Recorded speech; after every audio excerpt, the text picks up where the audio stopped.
What's up, guys? This is Steve Halleck of the TickTocking Podcast. As always, you can find me at Steve Halleck on Instagram, and also this will be available on both my YouTube channel, which is just TickTocking on YouTube, or the TickTocking Podcast on your favorite podcast app. So today I want to, I guess I don't want to, but I need to talk about this COVID-19 thing and how it's going to impact the watch business, my business, your business, kind of everything. Now, this is early days of all of this. Obviously, nobody really knows what's going on, and it could go in a bunch of ways. But I think what we know for sure right now is that the next few weeks are going to be pretty slow as we all kind of figure this thing out, and how that then affects the rest of the economy and the luxury economy. We really have no idea. But where it relates to my business in particular and this channel in particular is that, to me, it drives home my general point, which is that it's important to buy really good watches and watches that you like, that I, for me, that I like. But these things come up and they make you look at everything, not only the market, but your own life, your own tastes, and what has value and what doesn't have value. And for me, when I look at the market outlook, I look and I see some of these bigger brand things that have either were way overproduced, and so they've never totally had that much value trading, or the stuff that's been kind of on fire lately. And those are markets that I definitely would not want to be heavily in right now. There are markets where a big shift in demand or a big shift in the market really makes a big difference. And not only that, but when you're sitting at home, as we all will be, watching Netflix and, Amazon Prime or whatever floats your boat at home, however we're going to pass the time, you're sitting and you're looking down at your wrist and you've got on some watch that should have cost $28,000 and instead you paid $65,000 for it because it was the hot thing. And you start to realize, like, in this world now where Instagram doesn't care, where my buddies down at the bar don't care, where I can't immediately flip this to somebody else, it's just you and the object, and you start thinking, like, what did I pay this money for? Like, what's the point of this thing?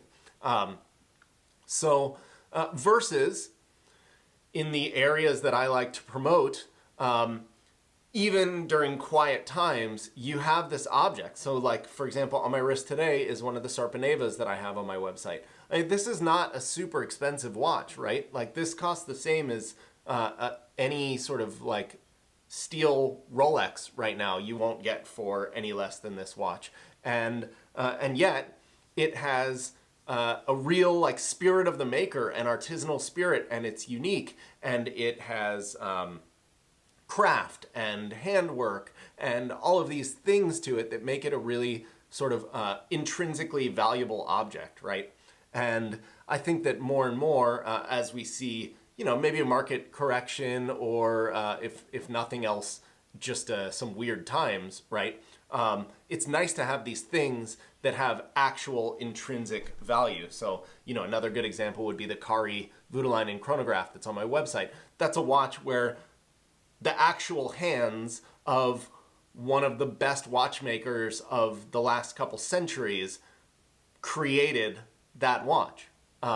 So, look, this whole thing could turn out to be a complete apocalypse, and then none of this matters. But the odds are that it won't. And it'll be maybe a little bit tough times, but things will be back to whatever they're back to at some point, and people will still want watches in some way.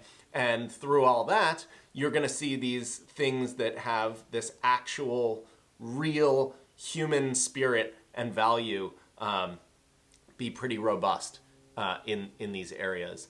Also, another factor is they're not really subject to a huge overproduction, right? So these guys aren't sitting on tons of inventory that they need to ship out the door every day to their retailers, and then when the whole system blocks up, it kind of explodes. The big brands get into this. I remember when I first started with Max Buser with MB&F. For those of you who don't know, I started and ran MB&F North America. But we started all this right before the financial crisis. And I showed up to Geneva for my first SIHH at the time.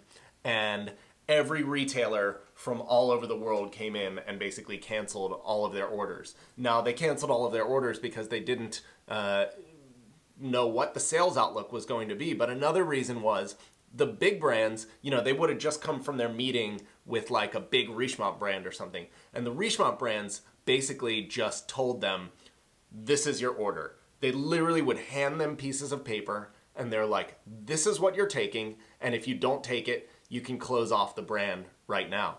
And they had to do that to survive. So they really shoved all this product down the retailers' throats like they were foie gras ducks or something like that.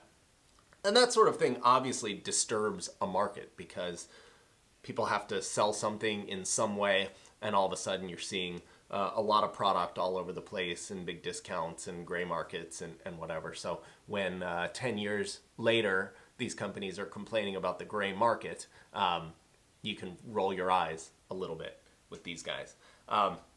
So anyway, this is another big reason why I like to stay in this area of independent watchmaking, because you have a reasonable idea of the sort of supply situation and the demand situation. And, of course, in trying times, things happen and watches move from here to there. But when you're talking on a scale of 30 or 50 or 70 watches, the market can digest them fairly quickly.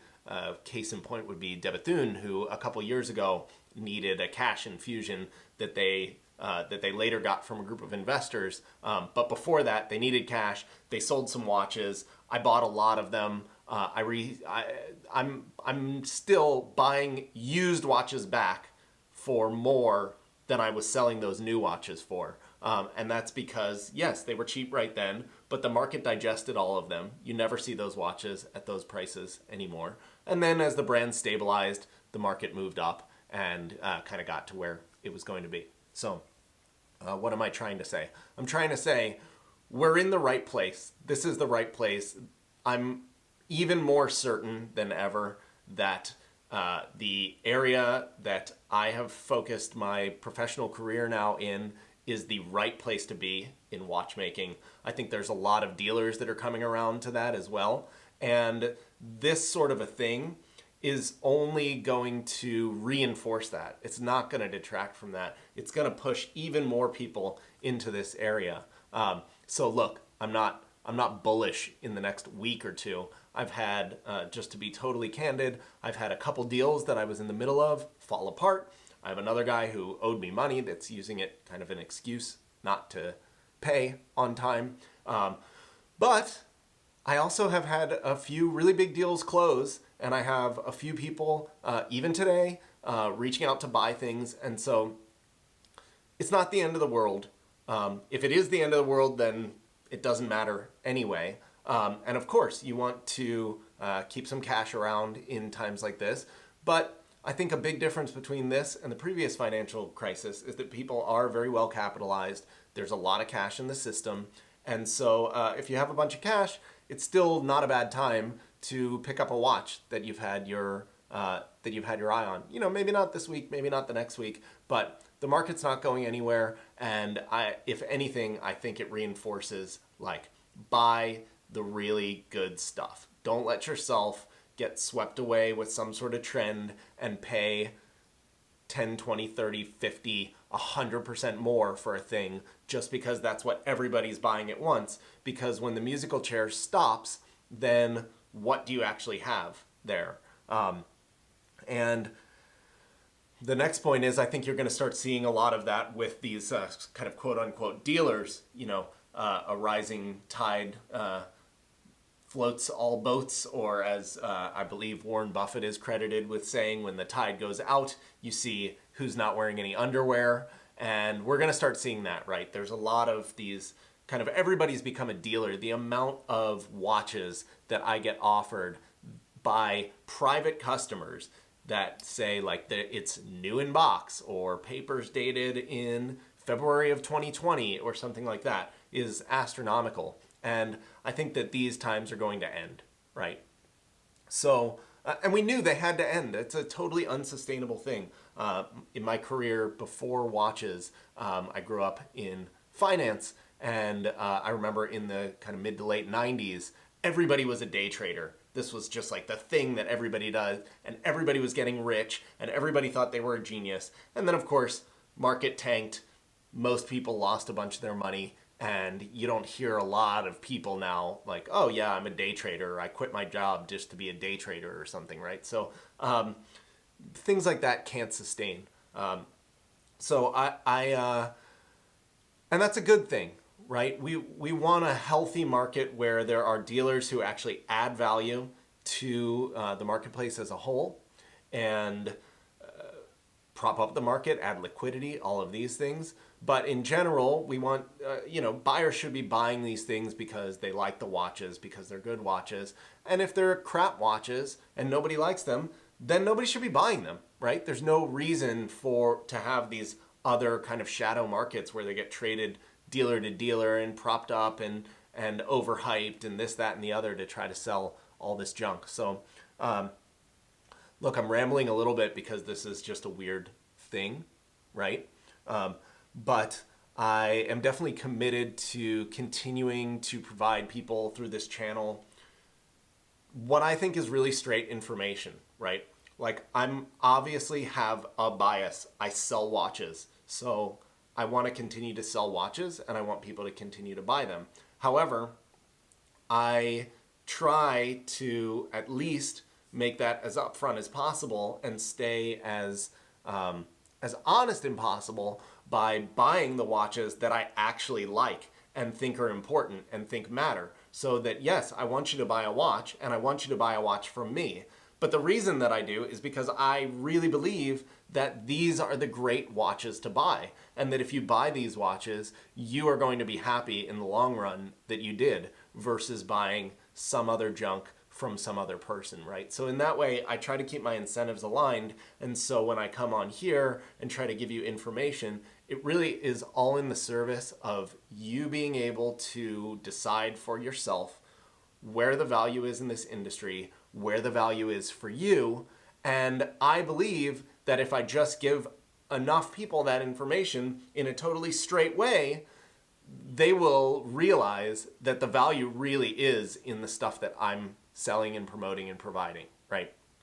That's the whole purpose of this YouTube channel. And if this sort of world episode has taught me anything, so far, it's that's an actually important and noble thing, and I think will sustain my business through trying times as well. Now, on that note, I know that a lot of my customers and a lot of people who watch this channel and whatever, all this stuff is pretty expensive. So a lot of you are either kind of upper management or business owners. And I just want to impress upon you that these are going to be tough times for everybody. Even in the next couple weeks or something, like there are a lot of people who, knock on wood, that I'm not in this situation, but there are a lot of people for whom, even a week or two of people not visiting their business, it makes a really, really big deal, right? So let's all make sure that we are understanding of everybody. I've seen a lot of kind of memes or whatever, people talking about how burned they feel by Patek Philippe or Rolex or these big brands who kind of did all this bullshit where they didn't necessarily treat them well at boutiques and this and that, and I totally understand. Like, that's really annoying. But also, let's remember these brands have tons and tons of employees, and their boutiques have tons of employees, and everybody, and even dealers. These dealers who are some are not as well capitalized as TickTocking may be, or not as judicious with their inventory. And so people are going to have some hard times, even if it's just for a couple weeks, which I really hope that it is. Let's try to remain sensitive to that. And if you're in a position where you can be generous or take on, a little bit of personal risk and make sure that your employees are, able to ride out a wave, then, take whatever opportunities you can to do that. Lastly, I think it's important to remember to watch reputable news sources and not overly panic about the thing. We all still need to be productive. We have jobs. If the world's going to end, then it's going to end anyway and whatever. So we may as well prepare for the world not to end, in which case, be responsible, wash your hands, do the whatever, but, be as productive as you can, because the more production we actually have, the more rational we are about going out into the world, being a part of the economy, producing in our job, supporting other businesses, doing all of those things. It creates a robust world that recovers from this thing economically as quickly or more quickly than physically. So I'd be remiss if I didn't say these things. I wish you all the best. And I'll be here making videos, cranking these things out. I may post a little bit less just because it's like, I don't know, it seems weird when nobody's paying attention to this stuff anyway. But if you guys disagree with that, or you think I'm wrong, please tell me. Maybe it's a better time to post even more and give people good entertainment and content while we're all sitting at home and bored. So I don't know, maybe I'll rethink that. In the meantime, if you're watching on YouTube, you can see that I've finally been able to do some acoustic treatments here in my office. Hopefully the audio is a little bit better this time. I guess I'll see when I check out the video. Maybe I'll do some more tweaks, but this was a good first step. And man, I got a lot of really great responses from my work video. If you haven't seen this, it's the one that I uploaded earlier this week, where I was able to show you guys the prototype stainless steel 103. It's basically the watch that launched Urwerk as we know it today, and also MB&F and all these crazy brands, and created this real icon. It's really rare.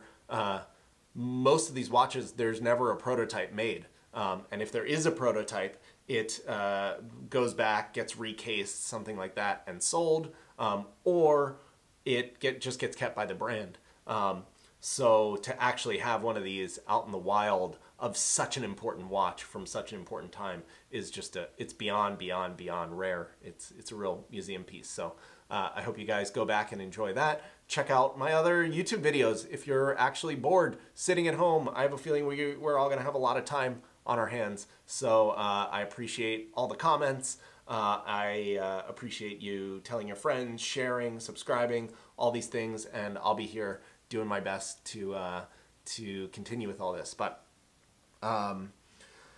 that's it. I guess we'll keep an eye on it. I'll check in soon, and I have a couple really cool other videos that are just waiting to post, cool review videos. So stay on the lookout for those. All right, thanks guys. Stay well.